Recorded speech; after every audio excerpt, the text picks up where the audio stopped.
Welcome back. Episode 2 of Reasons Why I Drink. I'm your host, Cosmo, live from Mom's basement here on the Bud Light futon. Yeah, folks, I jazzed it up for you. I got out of bed, I put on a shirt, and I even bought a little microphone so I sound a little bit better for you.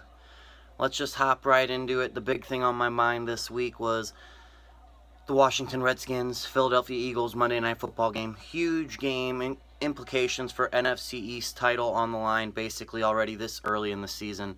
The Eagles looking like a Super Bowl contender with Carson Wentz behind center. And you know what? I felt good about this game on Monday. Felt good. The Redskins lost to the Eagles week 1 in a winnable game. Kirk Cousins played like shit, so I thought, okay, we'll rebound, we'll win this one, we'll move up to 4-2, they'll drop to 5-2, and it'll be all hunky dory.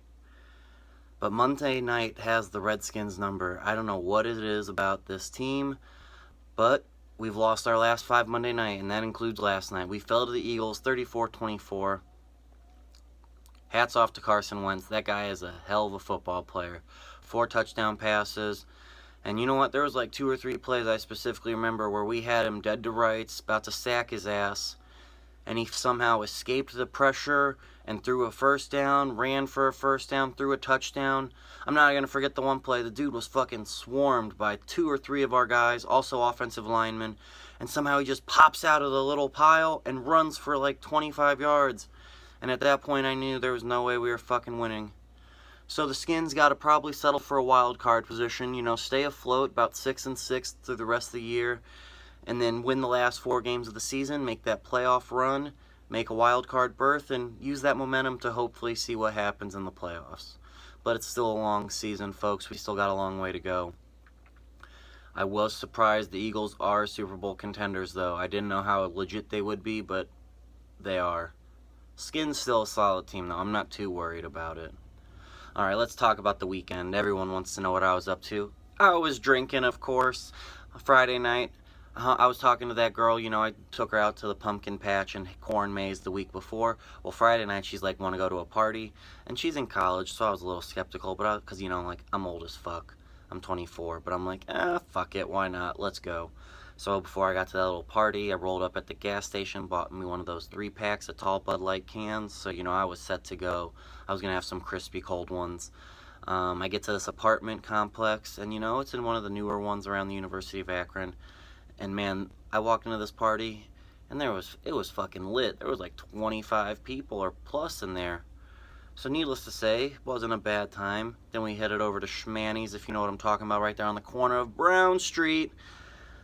Went there. They have an upper patio. It's pretty cliche to be, but that upper patio was cool that time because they had a 90s cover band. And if anyone knows me, love me some 90s music, Third Eye Blind, Matchbox 20, Goo Goo Dolls. I karaoke the shit out of that stuff. So yeah, I was pretty much down with it. Then, Saturday night, nothing too crazy. Worked all day at the Pepper. In case you didn't know, I bartend at Chili's. Worked there from about 10:30 in the morning till about 7:30 at night. Got off, decided I'm going to shower. Decided I'm going to go to the Valley, just see what's good there, maybe get some food, just chill, watch some college football. It's Saturday night. I get there, and the first person I run into, good buddy from high school, Brent McKisson. The guy is a legend, one of the first few people who taught me actually how to drink, so shout out to him. He saw me there, we talked for a minute. He actually taught me how to drink back in high school, senior trip week down at Myrtle Beach. Guy just got me fucking hammered. I did a lot of puking that week, but man, my tolerance definitely rose because of him. So I hung out with him. He bought me a drink. His girlfriend bought me a drink. We were having a fun time. Then I ran into some more guys from high school, and we chilled with them for a hot minute. It wasn't a bad time out in the Valley at Johnny J's. And then I got finished up, went home, headed over to David B's before going home, so got to me some wings and a Bud Light. Nothing crazy, just, that's my version of, calling it a night. Enjoy some food before you go home, pass the fuck out. But then that's just what I realized. I don't know what it is with my 2 bars, Johnny J's and David B's. 2 guys with first names, but their last name is just an initial, own some bars. It's a pretty terrible joke, but just something I realized the other day. Alright, but this is the main reason I wanted to get this one started. The reasons why I drink, I love going out to drink. It's fun. You always never know what to expect in the night, and usually there's always a memorable story, whether it's a great time, a funny time, or a fucked up time. There's always something you can always remember about going out. So, that's why I do it. I mean, I don't want to sound like a fucking loser or an alcoholic or one of those other people, but like, I couldn't imagine doing some events sober because it's like, you're just so predictable when you're sober. You're boring. You don't know what's going to happen when you're drunk. The chaos is the best part about it. The unpredictability is what I live for. I describe myself as a bit of a wild card sometimes when I go out, because sometimes I'll go out with people, and I end up losing them because I don't know where my night's going to take me.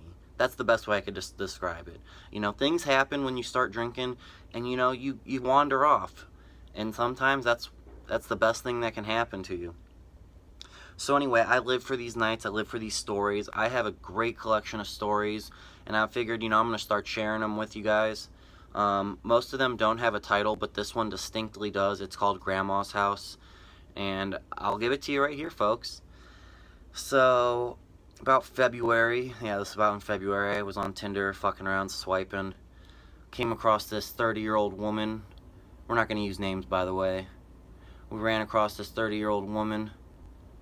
She was looking pretty hot. Blonde, big tits, my type. I was like, oh shit. I was like, that'd be fun. Never messed around with an older woman. I'm only 24, but I figured, fuck. Let's get on it. So somehow we matched, and I was a little skeptical. I thought she maybe be a robot or something. So I messaged her. Before I know it, we were messaging back and forth, and she wasn't a robot. We swapped phone numbers, and we were texting for about 2 days. Then we set something up on a Thursday night, not too shabby. She met me out for dinner, then we went bowling. Then we came back to my mom's house, and she banged my brains out here in the basement. And it was some of the craziest sex I've ever had. She was just so aggressive and so willing to do whatever. And I never had that before, so I was really, obviously turned the fuck on. Needless to say, the next day, Mom was pissed as fuck at me. Shouldn't have been bringing women home back to the house. Should have known, especially a 30-year-old woman. Not that I've brought girls home back here before, don't get me wrong, but I think my mom was not too pleased with this woman coming back here. So, right then and there, I should have maybe just thought it out and just decided, that was it, perfect. But the next day she texts me and goes, you want to hang out? And of course my dick says, yes you do, mister. And I'm like, fuck, you do want to hang out with her. So I'm like, okay, we'll hang out, but we can't stay at Mom's house this time. And she's like, that's fine. So the night starts. It's about 8 o'clock. I go pick her up at this apartment building. And, like I said, I didn't know where she lived or where she was, so I picked her up at this building, and then we went out just a couple bars, did a little bit of karaoke.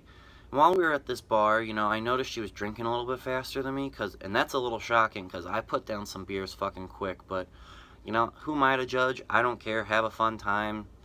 Let's just keep doing what we're doing. Later on in the night, her 2 friends come and meet us. And these friends are a little odd, but the one guy and his girlfriend, they're pretty nice. Like, the guy he bought me at least 2 or 3 drinks that night, so he was cool in my book. Then, ended up, closing out the night there about in Fairlawn. But before, it just started to get weird, because at one point, the dude's girlfriend just started crying, and it just got really uncomfortable, and I just remember going, can we fucking leave? And then, but before I knew it, it was 2 o'clock, and we were getting in the car, and homegirl was just fucking trashed. Like, I was buzzed, feeling myself, and I looked over at her, she was fucking white girl wasted. I was like, fuck, hopefully I can get some tonight. I was like, alright, where are we going? Assuming it was back to that apartment, but I was wrong. She's like, we're going back to my grandma's house. And I looked at her and I said, why the fuck are we going to grandma's house? And she goes, 'cause we can stay there. And I just thought, in my head, I should have thought, okay, this is a warning sign. But again, the dick just kept saying, go for it, man, who cares, you're about to get laid. So we get to grandma's house. It's about 2:15 in the morning. I go to pee. I come back to the bedroom to, get ready to lay down. At this point, I'm probably assuming she's too drunk to have sex, but I don't care. It was still a fun night. I'm tired. I come in and the room's just stinky. And you're probably thinking, oh, it's smelly because it's an old person house. No, it's stinky because homegirl puked everywhere. And this was a fuck ton of puke. It looked like mashed potatoes and applesauce on the ground. And yeah, I decided to be a gentleman. I cleaned it up just because, it happens.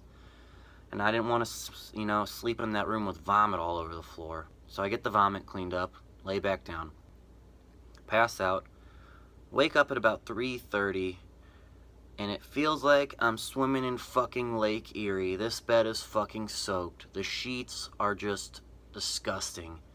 And I think to myself real quick, was this me? Because I've been there. I've pissed the bed, pissed the couch. I've done it numerous times while I'm drunk. It happens. But it wasn't. It was homegirl. And that's strike two. I'm fucking pissed, man. You can do one or the other. You can piss the bed or you can puke, but you can't be fucking doing both. Especially with someone you barely know. Like, if this was my significant other, then I would just make fun of her bitch ass for the rest of my life. But no, this is just some rando that I'm trying to hook up with. So yeah, needless to say, right then and there, I should have got up, left in the middle of the night at 3:30, but it was fucking February. It was freezing outside, and I just didn't want to deal with that shit. So I eventually wake her up and be like, Jesus fuck, girl, get your shit together.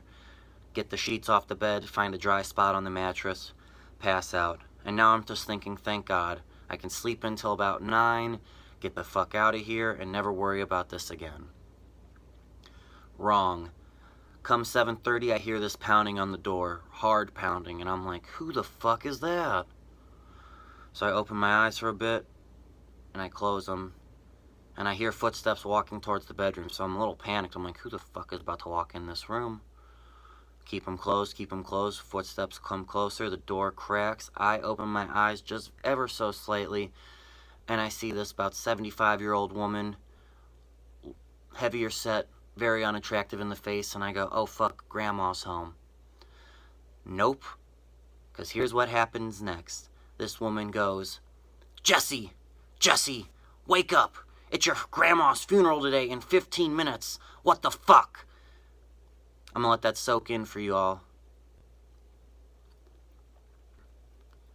So that woman turns around and leaves the house, and I promptly get my clothes on and get dressed and walk out the front door. I don't even know what to say. I'm speechless at this point. I barely said anything to homegirl. I was just, I get in my car, drive 20 minutes home in dead silence, get back to my house thinking I'm gonna lay down here in the bed, pass out and get a few more hours of sleep. Nope, I was scarred, couldn't fall back asleep. I just couldn't fucking believe it. You take me back to grandma's house and she's fucking dead, and tomorrow is her funeral. The day that we wake up, you have to be at a fucking funeral for this woman. Like, Jesus Christ, do you have any standards, morals, or any sympathy, or anything? Like, I don't even know what the fuck she just put me through, like, but, that's reasons why I drink, baby, in a nutshell. Just like that. I live for these stories. At the time, obviously, was I fucking weirded out and pissed? Yeah, but this is why. You guys will be entertained with this story. Hopefully, give me some feedback. Like, comment, subscribe. Follow my Instagram page, Cosmo Podcast. Email me at cosmopodcast@yahoo. I'll spell it out for you. COSMOPODCAST@yahoo. Hit me up with your questions if you need some advice. If you have any stories that you'd like me to read on the air, I would love to fucking do that. Because, you guys are the listeners. You gave my first episode at least 70 views, so I must have done something right. I want to keep this podcast going, maybe make it a once a week. Maybe if we get real good at it, 2 a week we'll see what happens. I plan on having some guests on the show. I bought another microphone, so we'll have some celebrities and guests on the Bud Light futon. But other than that, I think that wraps it up for this week's episode of Reasons Why I Drink. I'm your host, Cosmo, live from Mom's Basement. I'm about to sign off here. I'm going to leave you with some Alkaline Trio. Have a good one. Thanks for watching.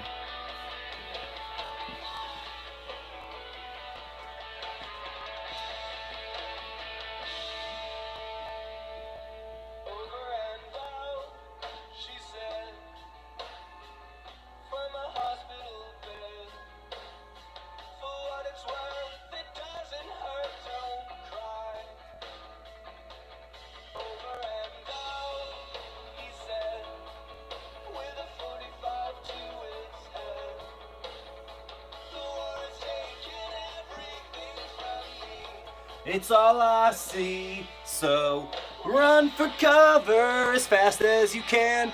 We're fighters and lovers and enemies of friends. Pens and knives apologize for leaving you tonight.